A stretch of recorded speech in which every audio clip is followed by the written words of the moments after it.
और कांग्रेस सरकार में तो थ्री व्हीलर पलट जाता था यार। राम राम, जय श्री राम। भाइयों बहनों, मेरे प्यारे देशवासियों, इस बार 400 पार ये किस तरह का चल रहा है मामला, तो भाई इसे की करेंगे आज पड़ताल।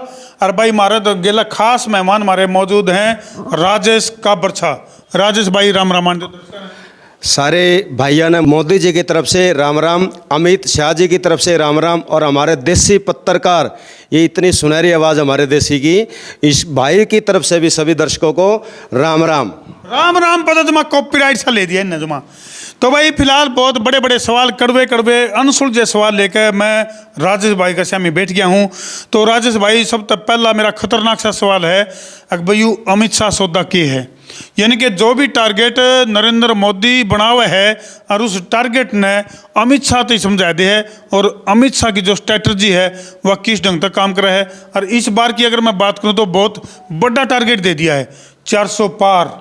तो यू जो 400 पार का जो टारगेट है, अमित शाह की रणनीति, अमित शाह की चाणक्य नीति किस ढंग तक काम करेगी इसके ऊपर? सबसे बड़ी बात तो भाई जी एक बात कहना चाहूँगा, आपका बड़ा प्यारा नाम है आर्य, आप थोड़ी सी श्रेष्ठता की बात कीजिए। अमित जी को सौदा मत बोलिए, राष्ट्र का सेवक बोलिए, राष्ट्र का सेवक बोलिए, भारत माता का सपूत बोलिए, और हमारे बीजेपी की शान बोलिए, हमारी आन बान शान बोलिए। अगर कमल खिलाना है मोदी जी को, अमित शाह जी को, अगर आप देखोगे एक दिन पाकिस्तान में भी कमल खिलेगा। बड़ी बात, ये तो वही काम हो गया राजेश भाई। बोला खंबे को मैं तार बना दूं और स्कूटर को मैं कार बना दूं, और तू कहे तो लाहौर में सरकार बना दूं। ये बात सत्य है। आज आप पाकिस्तानी मीडिया देखिए, पाकिस्तान की मीडिया भी अमित शाह जी के जो है, जो बोलने लग रही कि हाँ कोई भारत में कोई सपूत है, हमारे ऐसा कोई होगा तो ऐसे ही मोदी जैसे सरकार चाहिए। तो राजेश भाई 400 पार, क्या ये नया पार कैसे लागेगी? अमित शाह की कौन सी रणनीति इसमें काम आओगी? अमित शाह जी की अच्छी रणनीति है। अमित शाह जी जम्मू कश्मीर से लेकर कन्याकुमारी तक हर व्यक्ति की दिल का दर्द समझना चाहते हैं, और समझा है। वो आम कार्यकर्ता के काफ़ी नज़दीक हैं, कहाँ पे किस चीज़ की ज़रूरत है, कहाँ पे देश चल रहा है, ये अमित शाह जी उस चीज़ को टारगेट करते हैं और उसी तरीके से वो चलते हैं। और 400 पार तो बहुत कम है, 370 प्लस ब्याज 100 ब्याज भी ला दिया। ब्याज तो ज़रूरी है जी, क्योंकि ब्याज लगाए हमारे भारत के जो हमारे सेवक हैं, हमारे दर्शक हैं, हमारे भारत के लिए जो मजदूर किसान जो ये हैं, इन्होंने देखा कि भारत देश में कोई अच्छा और सच्चा काम कर रहे हैं तो अमित जी करने लग रहे हैं। इसकी रणनीति क्यों कर समझ में आओगी, क्यों कर बेरा पटागा कि भाई जो चाणक्य नीति कौन सी है और अमित शाह कौन सी स्ट्रैटेजी का इस्तेमाल कर रहे हैं? क्या पहले अभी कुछ इस तरह का काम करे अमित शाह? जी, मैं एक बात बताना चाहूँगा, थोड़ा सा आपने पीछे चलना पड़ेगा। 2014 में जब हमारे देश के यशस्वी प्रधानमंत्री जी ने सच्चे मंदिर का जो है माथा चूम करके हमारी संसद भवन के अंदर गए थे, और जब वहाँ पे ललकार के बोला था कि अभी मैं कुछ करने वाला हूँ, देश में गड़बड़ ज़्यादा है, और जितनी गालियाँ मेरे को देने लग रहे हैं, 2023 या 24 आते आते पूरा देश मेरे को गाली देगा, क्योंकि दिक्कत ज़्यादा है। गाली देने वालों की दिक्कत ज़्यादा है, और जब तक ये जो लोग मेरे को समझ पाएंगे, क्योंकि भ्रष्टाचार को मैं छोड़ूंगा नहीं, देशद्रोहियों को मैं छोड़ूंगा नहीं, टुकड़े टुकड़े गैंग को मैं छोड़ूंगा नहीं। तो अगर किसी को चूड़ी चढ़ाएगा तो दर्द तो पक्का होगा, लेकिन दर्द देने वाला एक है, लेकिन समाज, किसान, मजदूर को खुशी है कि गुंडों को नहीं छोड़ेगा, सड़कें अच्छी बनेंगी। हमारे पूरे भारत में किसी भी सड़क पे कोई एरोप्लेन उतर जाता है, और कांग्रेस सरकार में तो थ्री व्हीलर पलट जाता था यार। भाइयों बहनों, मेरे प्यारे देशवासियों, आज रात 8 बजे से और बात से अच्छा का ज़्यादा चर्चे है, यानी कि प्रधानमंत्री नरेंद्र मोदी का जो भाषण है या फिर उनका जो अंदाज है, उसकी न्यू कहें भाई, मतलब विरोधी दल भी मजबूर हैं, उसका तोड़ नहीं पा रहा। लेकिन इसका गिल्ले प्रधानमंत्री नरेंद्र मोदी जो टारगेट दिखा दे हैं, यानी कि अमित शाह की अगर मैं बात करूं तो भाई न्यू भी बताया जाने लग रहा है कि भाई जो अमित शाह है वो पर्दे के पीछे के चाणक्य हैं और वह नीतिकार हैं। आज का जो हमारा प्रोग्राम है वो पर्दे के पीछे की जो हलचल है उनको पर्दा का सामने दिखाने का हमारा उद्देश्य है। जिस राज पे तय पर्दा उठाएंगे हमारे के मौजूद हैं राजेश काबरछा। आपने थोड़ा सा पीछे चलना पड़ेगा भाई साहब। अच्छा जी। जब पार्टी बनी हमारी बीजेपी, आपकी बीजेपी, तो भारतीय जनता पार्टी जब बनी, भारत के राष्ट्र के निर्माण करने के लिए बनी, और अटल जी ने ये कहा था कि ये कमल भारत का निर्माण के लिए खिलेगा, आने वाला समय ये होगा। फिर जब आते आते मैं शॉर्टकट में आपको बताने की कोशिश करूंगा, जब एक वोट से भारतीय जनता पार्टी की, अटल जी की सरकार गिरी थी, अगर हमारे चाणक्य अमित जी होते तो एक वोट से नहीं, कभी सरकार गिरती ही नहीं। ये हमारा देश का दुर्भाग्य रहा।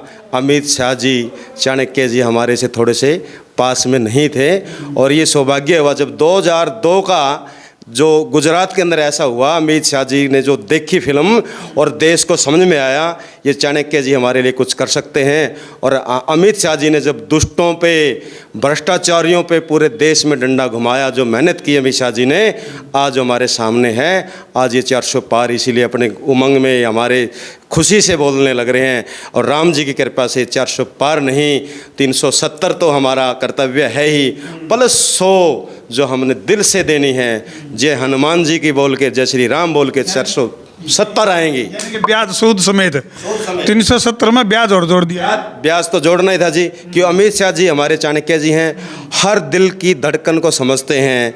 जो बोलते थे राम बोलने से हमारा धर्म गिर जाएगा, और मस्जिद से बाहर निकल के जय श्री राम बोलते हैं, और अमित शाह जी को याद करते हैं। तो राजेश भाई, जो चाणक्य नीति है, अमित शाह की जो चाणक्य नीति है, वो यानी कि जो उनकी स्ट्रैटेजी है, वो उसकी जानकारी आपको कब से है, और कब तक वो जो चाणक्य नीति है आपने दिखाई देने लगी, वो स्ट्रैटेजी, वो काम करने का स्टाइल जो है? हाँ, ये बहुत अच्छा प्रश्न पूछा। 2014 में जब नरेंद्र मोदी जी ने हमारे मंदिर का मस्तक टेक करके सभा में जा कर के बोले हमारी, वहाँ पे एक चीज़, छोटी सी बात समझने की बात है। अमित शाह जी की और मोदी जी की एक नज़रों में नज़र मिली हुई थी। देश में बहुत ज़्यादा खड़े हैं और हमारे को गालियाँ मिलने लग रही हैं, क्योंकि गाली वही देता जिसके पेट में दर्द है। भ्रष्टाचारी को पता है कि अमित शाह जी आगे हैं, मोदी जी आगे हैं, अब तुम्हारे को छोड़ेंगे नहीं। तो उसी दिन हमारे को सावधान हो जाना चाहिए था। और मोदी जी बोलने लग रहे थे कि 2023-24 आते आते पूरे भ्रष्टाचारियों को पेट में दर्द होगा, सारे इकट्ठे हो जाएंगे। उसी दिन हम लोगों ने समझ जाना चाहिए था, और भारत की जो हमारे किसान, मजदूर, सभी भाइयों के समझ में आ गया कि अब कमल खिलाने में ही राष्ट्र खिलेगा। राम राम, जय श्री राम। जो क्यों उठाओ फिर, ये जोश है जी, जोश है, जोश के साथ हौस भी। तो राजेश भाई नू कहें भाई, जो बीजेपी है यानी कि नरेंद्र मोदी के तर्कस में इतने भारा भरकम तीर हैं, लेकिन उन तीरा के पीछे की अगर मैं रणनीति की बात करा तो नू कहें भाई ये 400 पार की बात करा, बड़ा टारगेट अमित शाह को दे दिया है प्रधानमंत्री नरेंद्र मोदी ने। और जिब भी टारगेट दिया जाए है अमित शाह को तो वो पूरा करे। सच्ची है बात? ये बात बिल्कुल सत्य है धर्मू भाई जी। आपने थोड़ा सा पीछे चलना पड़ेगा। बीजेपी पार्टी के पास 2 सीटें थी, पूरे देश में 2 ही सीट थी, 2 सीट थे जी। और 2 सीट जब आई तो देशवासियों ने देखा कि ये सरकार तो बनने बड़ा समय लगेगा, लेकिन हमारा सौभाग्य है अमित शाह जी आए और 300 पार का नारा दिया। अमित शाह जी 300 पार हुई या नहीं, आप ये बताइए, बस आप बता दीजिए। ओह बिल्कुल, 303 आए साहब। और दूसरी बात और बताना चाहता हूँ, अमित शाह जी ने जो छोटी छोटी पार्टियां थी, जो जातिवादी पार्टियां थी, उनके पास गए, देश के बारे में समझाया, धर्म के बारे में समझाया, उनको समझ में आया। और जो कुनबा था एनडीए का, दोबारा अमित शाह जी की मेहनत से जुड़ा साहब। यानी कि न्यू कैस कहा कि पर्दे के पीछे के रियल हीरो जो है वो कितने कितने अमित शाह है, नीतिकार, चाणक्यकार, मतलब रचनाकार। अमित शाह की स्ट्रेटजी काम करती है। वैसे तो पूरा परिवार है, लेकिन परिवार में एक मुखिया समझदार तो होता ही है। अमित शाह जी हैं, चाणक्य जी हैं हमारे। ये आपकी बात को मैं नहीं काटूंगा, मैं समर्थन करूंगा। अमित शाह जी हैं, हमारे चाणक्य हैं, ये मानना पड़ेगा। तो राजेश भाई, जो विरोधी दल हैं जो, वह न्यू भी कहे हैं कि भाई जो यू अमित शाह है नहीं, यू पूरा बाहुबली है। मतलब बाहुबली का मतलब समझ रहे होंगे नहीं, जो कर मतलब दूसरा का शोषण कर दे, कुचल दे। ये आपने शब्द वापसी लेने पड़ेंगे, मैं ये सुन नहीं सकता हमारे चाणक्य जी के बारे में। बाहुबली नहीं है, वो बली हैं। वो जो सामने आ जाता है आदि शक्ति वैसे ले लेते हैं, और वो हनुमान हैं, राम भगत हैं। यानी कि भाई अमित शाह जिसका सामने जाकर खड़ा हो गया तो उसकी आधी एनर्जी को वो चूस ले, आधी एनर्जी को खींच ले। बिल्कुल खींच लेते हैं जी, क्योंकि राष्ट्र भगत जो होता है माता की आशीर्वाद होता है, इसलिए वो ऑटोमेटिक उसके अंदर चला जाता है।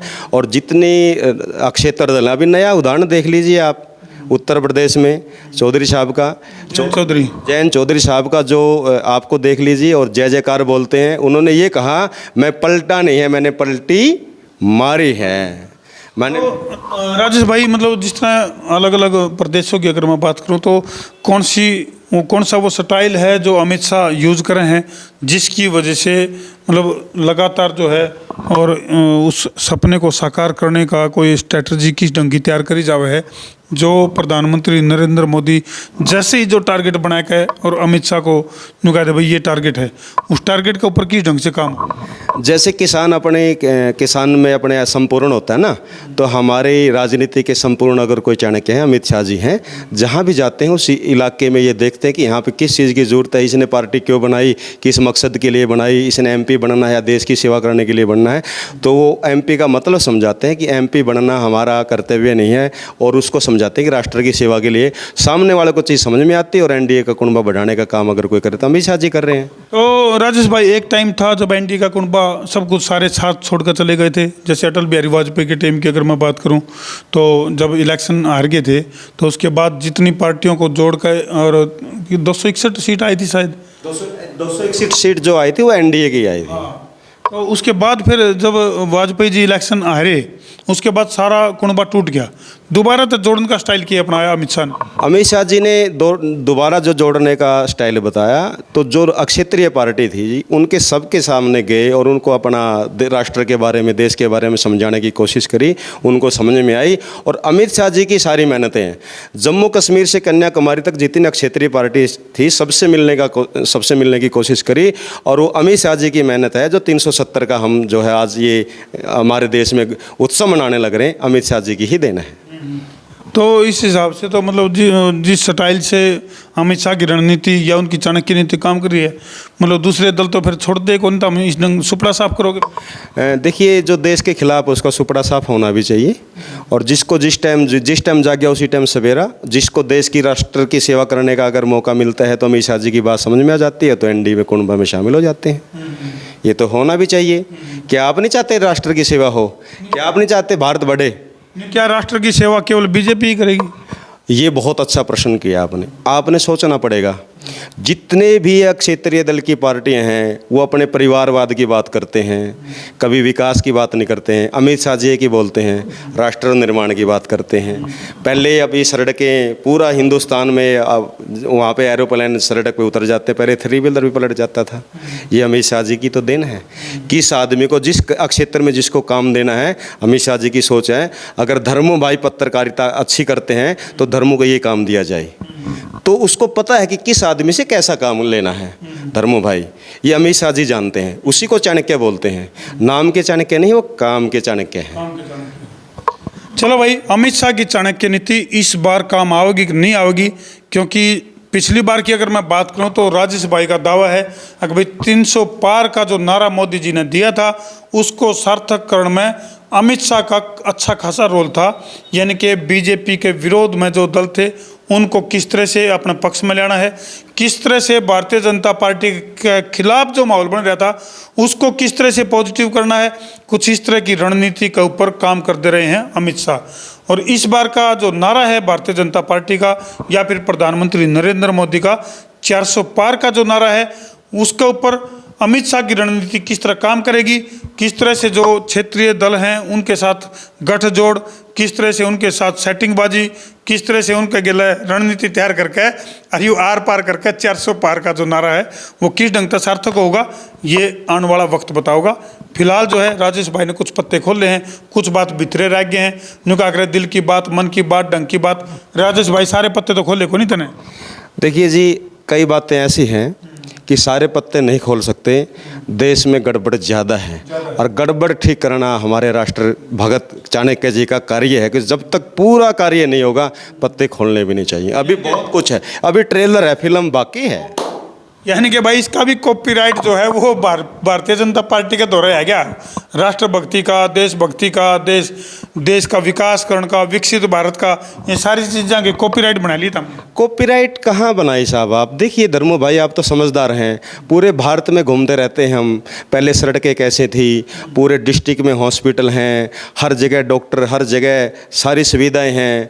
अभी अटल सारी बढ़िया बढ़िया ईवीएम मशीन है, सारी सेट कर दी गई हैं। सारे मक्की से की वोट कर लो, बीजेपी की वोट जाओगी, कुछ ही ढंग का भी काम चल रहेगा। धर्मो भाई आपसे पूछना चाहूँगा कि आपने कमल का बटन नहीं दबाया, कोई और दबाया, क्या कमल का आया? आप अपने हिसाब से देखिए, आपसे प्रश्न पूछो। चलो भाई, बहुत सारे अनसुलझे सवाल हैं जिनके जवाब लेने की हमने कोशिश करी है राजेश भाई तक, और भी अगले एपिसोड में फिर जो है कुछ न कुछ और सवाल लेकर राजेश भाई के साथ रूबरू होंगे। जब तक के लिए सारे ने राम राम, और वीडियो न कर दो जिला के शेयरिंग का तार दो फतूर, ताकि देश विकसित हो सके जरूर। मैं उतारा देसी पत्रकार धर्मू। जय जवान, जय किसान, जय हिंदुस्तान।